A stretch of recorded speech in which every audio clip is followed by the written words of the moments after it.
আসসালামু আলাইকুম রহমতুল্লাহ। দেশ ও দেশের বাইরে থেকে এই মুহূর্তে যারা আমার ভিডিও দেখছেন, আশা করি সবাই ভালো আছেন। আমি আপনাদের দোয়ায় ভালো থাকার সর্বোচ্চ চেষ্টা করে যাচ্ছি।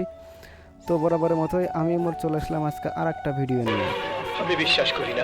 আমাদের চাইনিজের উপলক্ষে আমাদের ফ্যাক্টরি বন্ধ, তো এখন কি করা যায় সেই উপলক্ষে আমরা ভাই ব্রাদার মিলে করবলাম জোলাভাতি। জোলাভাতি তো আমরা অনেকেই জানি না, এটা আমাদের ভাষায় বলা হয় পিকনিক। তো আমরা পরিকল্পনা মাফিক চলে আসলাম মার্কেটে। আমরা এখান থেকে বাজার করব, তো মার্কেটে চলে আসলাম। দেন এখান থেকে আমরা ঠেলা গাড়ি এইখানে আমরা লরি লইলাম। তো এই মার্কেটে শুধু আমরা বাজারই করতে আসি না, মাঝে মধ্যে আমরা আসি এইখানের চীনা সুন্দরী রমণীদের দেখতে। শুধু আমি না, আমার বন্ধুরা মাঝে মধ্যে চলে আসে। তো যাই হোক, আমাদের কাঁচা বাজার করতে হবে। তো এখানে মানসম্মত কাঁচা বাজার পাওয়া যায়, তো যার কারণে আমরা লোকাল বাজার থেকে যাই না, আমরা এখানে সুপার শপ থেকে সব কিছু কিনে থাকি। তো এখানকার ডেকোরেশনগুলো সত্যি খুবই অমায়িক এবং দেখতে খুবই ভালো লাগে। আপনি যদি কোনো কিছু কিনতেও নাও আসেন, অন্তত এখানে ঘোরার উদ্দেশ্যে আসলে আপনার ভালো লাগবে। তো আমি যখন এই গলি দিয়ে ঢুকতেছিলাম আমাদের বাজার করার জন্য, তো পথিমধ্যে আমার এক মোটা হাতির সাথে ধাক্কা লেগে যাওয়ার মতো হয়ে গেছিল ঘটনা। মোটা হাতি মানে মোটা সেরি। অল্পর জন্য বাচ্চা গেছি, যদি ওনার সাথে ধাক্কা লাগতো তাহলে আমার মতো পাতলা ডেউটিনের কি একটা অবস্থা হয়ে যেত। এখানে সুন্দর করে সবকিছু ডিসপ্লে করে রাখা আছে, আপনার যেটা লাগবে আপনি সেটা দেখে শুনে ফ্রেশ বেছে বেছে আপনি ক্রয় করতে পারবেন। তো আমরা এক পাশ থেকে সবকিছু শুরু করলাম, আমাদের যা লাগবে ইচ অ্যান্ড এভরিথিং। তো আমরা সবকিছু আস্তে আস্তে ক্রয় করলাম।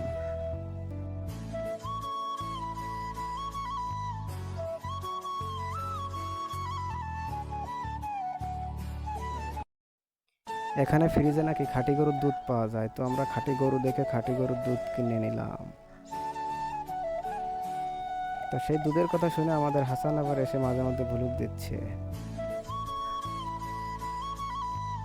তো আমাদের সব বাজার করা শেষ। আমি মাঝে সাঝে একটু ক্যামেরার সামনে এসে পোস্ট দিচ্ছিলাম, আর কিছু মেয়ে আমার দিকে তাকাচ্ছিল। তো নিজেকে খুব হিরো হিরো লাগছিল, বাট আমার লজ্জা লাগছিল। তো দেন আমাদের বাজার শেষ করে আমরা রাস্তা দিয়ে হাঁটতে হাঁটতে আসছিলাম, আর তার বাইরের সৌন্দর্য উপভোগ করতেছিলাম। যদি একটা গার্লফ্রেন্ড থাকতো তাহলে এরকম একটা ওয়েদারে, এরকম একটা পরিবেশে ঘোরার কি মজাই ছিল।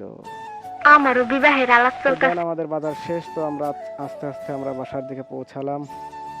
তো অনেক রাত হয়ে গেছে, তো আজকাল পার্টি হবে না, পার্টি হবে আগামীকাল।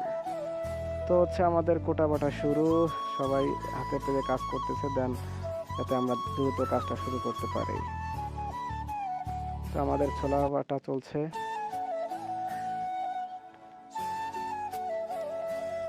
এ আমাদের হাসান, যাকে বলা হয় বুস্টার। সে একাই দুইজনের খাবার খাইতে পারে। তো আমাদের রান্নার আয়োজন শুরু হয়ে গেছে। তো এটা এটা হবে বারবিকিউ হবে, এটা চিকেন ফ্রাই। দেন আমাদের রান্না বান্না শেষ। আইটেমে আছে গরুর মাংস, রোস্ট, চিকেন ফ্রাই আছে। তো সব কিছু মিলিয়ে দিনটা খুবই উপভোগের ছিল, এবং সবাই একসাথে খুব আনন্দ ফুর্তি করে খাবার দাবার খাচ্ছিলাম, আর অনেক ধরনের কথাবার্তা বলছিলাম। খুব মজা হয়েছিল আসলে। এই দিনগুলো আমাদের কাছে স্মৃতি হিসাবে থাকবে। প্রবাসে আসছি সবাই ভাই ব্রাদার মিলে, এই যে একটা আয়োজন, পরিবার পরিজন ছেড়ে, এই মুহূর্তগুলো আসলে আমাদের কষ্ট ভুলিয়ে দেয়। তো খাবার দাওয়া শেষ, আমরা এখন কোমল পানি পান করছি। আসলে কোনো লাল পানি না, এটা সফট ড্রিঙ্কস। তো অনেকে হয়তো মনে করতে পারে যে আমরা লাল পানি খাই না, লাল পানি খাই না, এটা সাদা পানি। তো দেন আমাদের খাবার দাবার শেষ, এখন আমাদের পরিষ্কার পরিচ্ছন্নতা করার পালা। তো দেন আমরা সবাই মিলে একদম পুরোটাই নিট অ্যান্ড ক্লিন করলাম। তো আজকে এই পর্যন্ত, আশা করি ভালো লাগবে। অন্য ভিডিও তো এই পর্যন্তই, দেখা হবে অন্য কোনো স্থানের অন্য কোনো বিষয় নিয়ে আপনাদের মাঝে নতুন ভিডিও নিয়ে আবার আমি হাজির হব। এই পর্যন্ত সবাই ভালো থাকবেন, সুস্থ থাকবেন। আল্লাহ হাফেজ।